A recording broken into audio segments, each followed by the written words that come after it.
नमस्कार दोस्तों, YouTube के हिस्ट्री अड्डा चैनल पर मैं डॉक्टर दिवाकर मिश्रा एक बार फिर आप सभी का स्वागत करता हूं। दोस्तों, जैसा कि पिछले वीडियो में आपको बतलाया गया था कि अब से सारस्वत सिंधु सभ्यता, जिसको आप हड़प्पा सभ्यता या सिंधु घाटी सभ्यता के नाम से जानते हैं, उसकी श्रृंखला प्रारंभ की जा रही है। इस सारस्वत सिंधु सभ्यता का पहला भाग आज आप सभी के सामने होगा। इस वीडियो में हम जानेंगे सारस्वत सिंधु सभ्यता की खोज कैसे हुई, कैसे समय समय पर इसका नामकरण किया गया और इसका क्षेत्र विस्तार कहां से कहां तक फैला हुआ था। तो चलिए करते हैं आज के इस वीडियो की शुरुआत। दोस्तों, सारस्वत सिंधु सभ्यता या हड़प्पा सभ्यता की खोज एक रोचक कहानी है। सबसे पहले 1826 में चार्ल्स मैसन नाम के एक विद्वान ने हड़प्पा के टीले का अवलोकन किया, वहां की यात्रा की और एक लेख भी प्रकाशित करवाया। किंतु इस सभ्यता के महत्व को वो समझ नहीं पाए। आगे चलकर अलेक्जेंडर कनिंघम ने भारतीय पुरातत्व सर्वेक्षण विभाग के महानिदेशक के तौर पर इस टीले का सर्वेक्षण कार्य किया और यहाँ से कुछ पुरातात्विक सामग्री भी इकट्ठी की, जिसमें एक मुहर काफी महत्वपूर्ण थी। हालांकि इस मुहर को उन्होंने विदेशी मानते हुए इस सभ्यता के महत्व से अपना मुंह मोड़ लिया और यही कारण है कि आगे चल करके इस हड़प्पा के खोज का श्रेय दयाराम साहनी को मिला, जिन्होंने जॉन मार्शल के निर्देशन में 1921 में हड़प्पा के टीले की खोज की। जॉन मार्शल, आपको बतलाया गया था, भारतीय पुरातत्व के इतिहास के संदर्भ में तत्कालीन एएसआई के महानिदेशक थे और इन्हीं के निर्देशन में यह खोज की गई थी। आगे चलकर एक साल बाद सिंधु नदी के दाएं तट पर मोहनजोदड़ो नामक पुरास्थल की खोज राखालदास बनर्जी ने की। तो 2 साल के भीतर 2 पुरास्थल खोजे गए और इससे एक अज्ञात सभ्यता प्रकाश में आई, जिसकी घोषणा सबसे पहले द इलस्ट्रेटेड लंदन न्यूज में 1924 में प्रकाशित की गई और इस अज्ञात सभ्यता को पहली बार सिंधु घाटी सभ्यता नाम दिया जॉन मार्शल ने। जॉन मार्शल ने आगे चलकर एक पुस्तक भी लिखी, Mohenjodaro and the Indus civilisation, जो 1931 में प्रकाशित हुई। इसी प्रकार मॉर्टिमर व्हीलर ने भी अपनी एक पुस्तक लिखी, civilisation of the Indus valley and beyond, जिसमें उन्होंने इस सभ्यता को नाम दिया सिंधु सभ्यता। इसी प्रकार एम.आर. मुगल ने इसे बृहत्तर सिंधु सभ्यता का नाम दिया। तो ये जो नाम आप देख रहे हैं, सिंधु सभ्यता, सिंधु घाटी सभ्यता या बृहत्तर सिंधु सभ्यता, वो इस कारण से था कि यह सभ्यता सिंधु नदी के किनारे ही विकसित हुई थी। जैसा कि आप जानते हैं, विश्व की जितनी भी सभ्यताएं हैं किसी न किसी नदी के किनारे विकसित हुई, तो यह सभ्यता सिंधु नदी के किनारे विकसित हुई और यही कारण है इसके नामकरण का। आगे बात करें तो प्रथम खोजे गए पुरास्थल, जैसा हमने कहा कि हड़प्पा पहली बार खोजा गया, तो हड़प्पा के खोजे जाने के कारण यह सभ्यता हड़प्पा सभ्यता के नाम से भी पॉपुलर हुई। ये पुरातत्व में एक परंपरा चलती है, तो आज हम सभी इसको हड़प्पा सभ्यता के नाम से जानते भी हैं। हड़प्पा सभ्यता को प्रथम नगरीय सभ्यता कहा गार्डन चाइल्ड ने, जिनकी पुस्तक है द अर्बन रिवॉल्यूशन, जिसमें उन्होंने नगरीकरण के 10 लक्षण बतलाए और उन्हीं के आधार पर हड़प्पा सभ्यता को प्रथम नगरीय सभ्यता का दर्जा मिला। भारत में प्रथम नगरीकरण का उदाहरण हड़प्पा सभ्यता को ही माना जाता है। हड़प्पा सभ्यता में कांस्य धातु का प्रयोग होने के कारण इसको कांस्य युगीन सभ्यता के अंतर्गत रखा गया। कांस्य धातु तांबा तथा टिन के मिश्रण से निर्मित की जाती थी। आगे बात करें तो स्वतंत्रता के पश्चात अर्थात 1947 के बाद जब भारत और पाकिस्तान का बंटवारा हो गया और हमारा देश आजाद हो गया, तो इस सभ्यता के अधिकांशतः पुरास्थल पाकिस्तान में चले गए। तो भारत में भी इस सभ्यता के पुरास्थल खोजे जाने का कार्य प्रारंभ हुआ और इसका श्री गणेश किया अमलानंद घोष ने, जिन्होंने 25 पुरास्थल घग्गर हाकरा नदी के किनारे खोज डाले, जो उस समय तत्कालीन एएसआई के महानिदेशक थे। आगे चल करके एम.आर. मुगल ने भी 300 पुरास्थल इस नदी के किनारे खोजे और इन खोजों के द्वारा यह माना गया कि हड़प्पा सभ्यता का सर्वाधिक संकेंद्रण घग्गर हाकरा नदी के किनारे ही था। इस नदी का उद्गम याद रखिएगा दोश ए आब नामक स्थान जहां से यह नदी निकलती है। घग्गर नदी घाटी का वैज्ञानिक सर्वेक्षण कार्य सर्वप्रथम ऑरेल स्टाइन ने किया, जिन्होंने राजस्थान के कुछ तहसीलों में सर्वेक्षण का कार्य संपन्न किया और अपना यह कार्य उन्होंने पुस्तक के रूप में प्रकाशित भी करवाया, जिसको नाम मिला a survey work of ancient sites along the lost Saraswati river. आगे चलकर बात करें तो घग्गर हाकरा नदी की पहचान ऋग्वेद में उल्लेखित सरस्वती नदी से की गई। आप सभी को बतला दें कि ऋग्वेद के 10 मंडल हैं और उन 10 मंडलों में अगर चौथे मंडल को छोड़ दिया जाए तो शेष सभी मंडलों में सरस्वती नदी का उल्लेख मिलता है।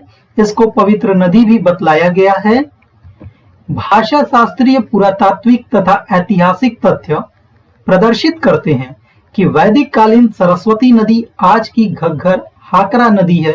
यह कथन ग्रेगरी पोशाल या जी पोशाल का है, जिन्होंने स्पष्टता वर्तमान घग्गर हाकरा नदी को वैदिक कालीन सरस्वती नदी मान लिया। एक चीज याद रखिएगा कि महाभारत में उल्लेख मिलता है सरस्वती नदी के रेगिस्तान में सूख जाने का।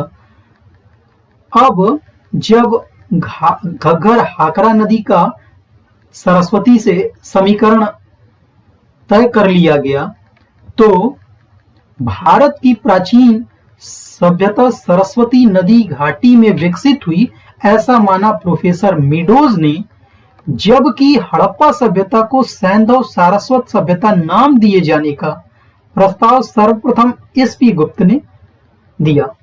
इनकी पुस्तक थी the lost Saraswati river and the and civilisation.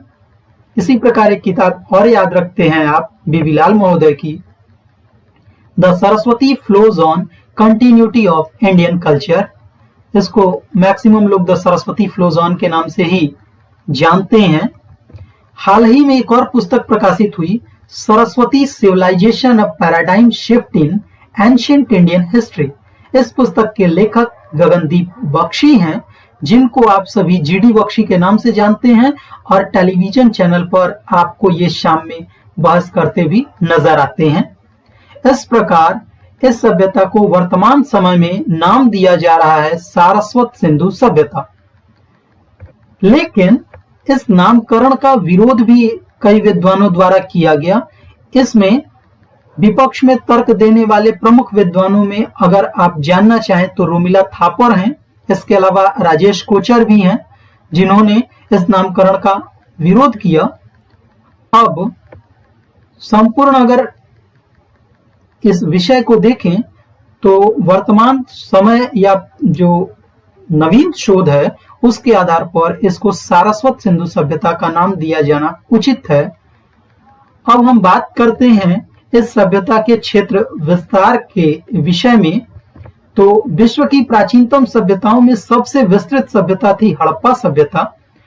और एक रोचक तथ्य ये जान लीजिए कि मिस्र की सभ्यता और मेसोपोटामिया की सभ्यता को अगर संयुक्त करके उसका 12 गुना बना दिया जाए तब जाकर के कहीं हड़प्पा सभ्यता से उसकी बराबरी होगी। इतनी विस्तृत, इतने विस्तार से फैली हुई थी यह सभ्यता। इसका विकास जैसा हमने आपको कहा कि सरस्वती सिंधु की सहायक नदियों के किनारे ही हुआ था।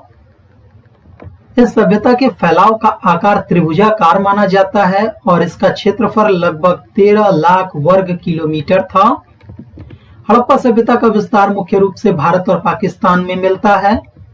भारत में सभ्यता के जो पुरास्थल हैं वो जम्मू कश्मीर, पंजाब, हरियाणा, उत्तरी राजस्थान, पश्चिमी उत्तर प्रदेश, गुजरात के साथ साथ महाराष्ट्र राज्य में खोजे गए हैं। अगर पाकिस्तान की बात करें तो यह सभ्यता बलूचिस्तान, पंजाब तथा सिंध क्षेत्र में फैली हुई थी। आप सभी जानते होंगे कि जब भारत और पाकिस्तान का बंटवारा किया गया था तो पंजाब और बंगाल को भी 2 भागों में बांटा गया था। तो आधा पंजाब भारत में और आधा पंजाब पाकिस्तान में है। तो पाकिस्तान वाले पंजाब के हिस्से में भी यह सभ्यता थी। अफगानिस्तान में भी सभ्यता के पुरास्थल खोजे गए। 2 पुरास्थल मिले, शुर्थगई और मुंडीगाक। हालांकि ये 2 पुरास्थल हड़प्पा सभ्यता के विस्तार के अंतर्गत नहीं रखे जाते। हड़प्पा काल में ये दो पुरास्थल एक प्रकार से व्यापारिक उपनिवेश थे। जैसा कि आप सभी जानते होंगे कि हड़प्पा सभ्यता का अन्य देशों से जो समकालीन सभ्यताएं थी वहां पर व्यापारिक संबंध था, और मुंडीगाक और शुर्तगोई एक प्रकार से वो उपनिवेश के रूप में स्थापित किए गए थे। अब अगर इसकी चातुर्दिक सीमा यानी चारों दिशाओं में हड़प्पा सभ्यता की सीमा निर्धारित की जाए तो उत्तर में मांडा से लेकर के दक्षिण में महाराष्ट्र के दाइमाबाद तक यह सभ्यता दिखलाई पड़ती है, इसके अवशेष मिलते हैं। अगर पश्चिम में बात करें तो बलूचिस्तान के स्तूपका गेंडोर से लेकर के पूरब में आलमगीरपुर तक यह सभ्यता फैली हुई थी। ये चातुर्दिक सीमा आप हड़प्पा सभ्यता की देख रहे हैं अपने स्क्रीन पर। अब इसको और विस्तार से समझते हैं। तो हड़प्पा सभ्यता की पूर्वी सीमा उत्तर प्रदेश के मेरठ जिले में आलमगीरपुर तक थी, और यह आलमगीरपुर हिंडन नदी के किनारे अवस्थित था। इसी प्रकार हड़प्पा सभ्यता का जो पश्चिमी सीमा का पूरा स्थल स्तूपका गेंडोर है वो दाश्क नदी के किनारे स्थित था। उत्तरी सीमा पर अंतिम पूरा स्थल मांडा है जो चिनाब नदी के किनारे है जम्मू कश्मीर में, जबकि दक्षिण में हड़प्पा सभ्यता का विस्तार महाराष्ट्र में दाइमाबाद तक मिलता है, और यह पूरा स्थल प्रवरा नदी के किनारे है। इस प्रकार हड़प्पा सभ्यता का अगर हम विस्तार देखें पूरब से पश्चिम तो लगभग 1600 किलोमीटर, और उत्तर से दक्षिण अगर देखें तो 1400 किलोमीटर विस्तार इसका मिलता है। हालांकि कहीं कहीं आप किताबों में पूरब से पश्चिम विस्तार 1550 किलोमीटर और उत्तर से दक्षिण 1100 किलोमीटर देखते हैं, लेकिन आप 1600 किलोमीटर और 1400 किलोमीटर को सही मान सकते हैं। आज के लिए बस इतना ही। अगला भाग लेकर के बहुत ही जल्द आप सभी के सामने होंगे। सारस्वत सिंधु सभ्यता का दूसरा भाग जो आधारित होगा इस सभ्यता के उद्भव संबंधी सिद्धांत, इसके कालानुक्रम तथा पतन पर। Thank you for watching. History अड्डा बहुत जल्द लेकर के आते हैं।